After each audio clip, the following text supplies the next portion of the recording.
So if it happened to a star, it can happen to you. Broadway actress Laura Osnes has been reportedly been fired from her gig at the Hamptons set for later this month because she wasn't vaccinated. This comes as the White House continues to find new and creative ways to infringe on our freedoms. People are already losing their jobs over the shot. So what's next? The Biden administration was reportedly considering mandating vaccines for anyone looking to leave their state.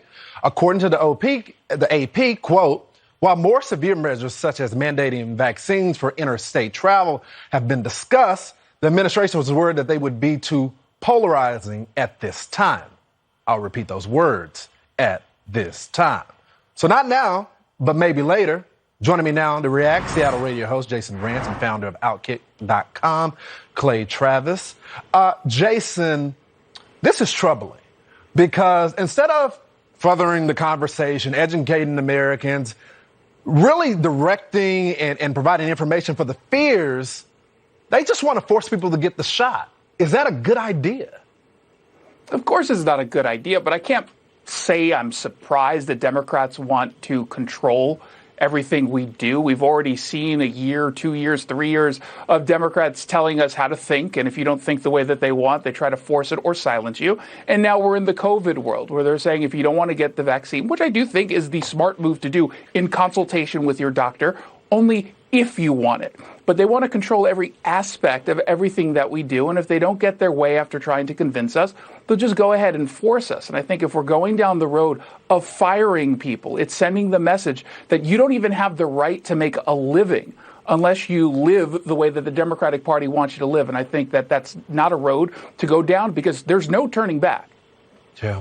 Clay, I want to level with you because I've gotten the vaccine. I talked with my doctor. I had some skepticism. I've been open about that. But it took some time. The doctor had to give me all the information before I was able to make that decision.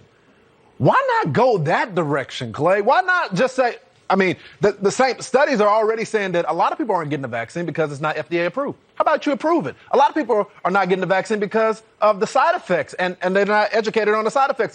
Why not speak to that? Instead, if you don't take the shot, you're going to get fired from your job. I think you're right. And look, you got the vaccine. I have not gotten the vaccine. Yeah. The reason I didn't get the vaccine is because I already had COVID, and I went and got my COVID antibody test, and I talked to several different doctors, and they said, hey, your COVID antibody test level right now is stronger than it would be after you got your vaccine. And I went and looked at all the data myself and saw that there are several studies that reflect if you have had COVID already, you are maybe more protected than some people who have gotten the vaccine. And that's why I think the discussion here focuses on everyone who has not gotten the vaccine as if they are resistant to the idea of the vaccine. You know, in England, we know 92% of the people in England have either gotten the vaccine or they've already had COVID. You know, we don't have the studies here to know what percentage of the 30%-ish of adults that have not yet gotten the vaccine may be like me and others and have had COVID. We know probably 100 million people have had COVID. Our discussion about vaccine versus non-vaccine, to me, should be more of a discussion about people who have had COVID and people who have not had COVID. It needs to be included in that discussion to be more intelligent. You know, Clay, Dr. Martin Makary is standing by, and we're going to talk to him later about that very issue because I think it's important to have the conversation about the science. But, Jason, I've been seeing a lot of folks cite studies that really don't exist about masking with kids, about COVID spreading, about they're saying that studies are showing that it was just the Trump voters and it was just white folks that want to do it. And then New York Times have to report today is like only 30% of young black people in New York are actually getting the shot. So why aren't these doctors being held accountable for putting out misinformation? Well, you know, the thing is, I mean, if you go and you know where to look and you're actually connecting with actual doctors, which is why I'm such a big fan of actually talking to doctors, they'll be a little bit more honest. I think the problem we have here is some media outlets will go to certain sources knowing what they're going to say, and it's just not accurate. And I'll give you an example locally. So we heard from a number of sources here that, or media outlets here, that children are effectively being rushed to the ICU with the Delta variant. And obviously, as kids are heading back into the classroom, that's serious. And the head of the pediatric unit over Seattle Children's made a similar claim. And so I reached out to them. I tried to get the data. I asked them multiple times. I did everything short of sending smoke signals because, frankly, that would be cultural appropriation. I'd be fired.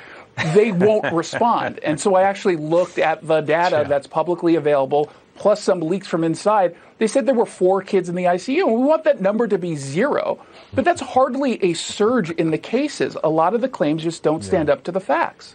You know, Clay, you cover culture on your site. And I've noticed something new going on Instagram and Twitter. There is pressure from other celebrities, putting pressure on the other celebrities to make these PSAs, as if Americans are going to listen to this. You think because a celebrity told them to inject themselves, that is the way of convincing them? People are rejecting those messages.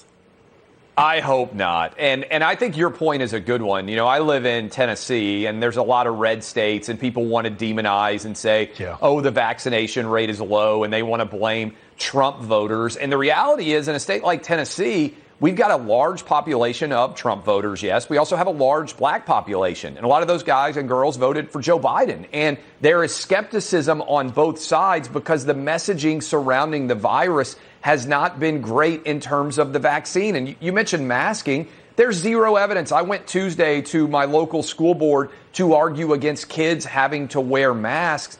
This idea that kids are being protected by masks is not supported by any statistical measure of data out there that has been independently verified. No. If we're going to be doing this, we have to make sure we're not just embracing cosmetic theater because it makes adults feel better, even if it makes kids be more challenged than they otherwise would be in the classroom. And so I just think there's way more nuance to this discussion than we're being allowed to discuss publicly. And certainly big tech isn't helping that nuance to take place. And I think a lot of people, Trump voters, black and Hispanic voters, and individuals all over the country, there's just a lot of skepticism about this discussion in general. They don't care about nuance. They care about politics. And if they did really care, they would apologize on national TV for saying in the middle of a political campaign that you can't trust the vaccine because Trump and his doctors made it up. Yep. So, again, undo your wrongs first before you try to shoot shots at the other side. Clay, thank you so much. Jason, thank you so much. Appreciate you having me. You bet.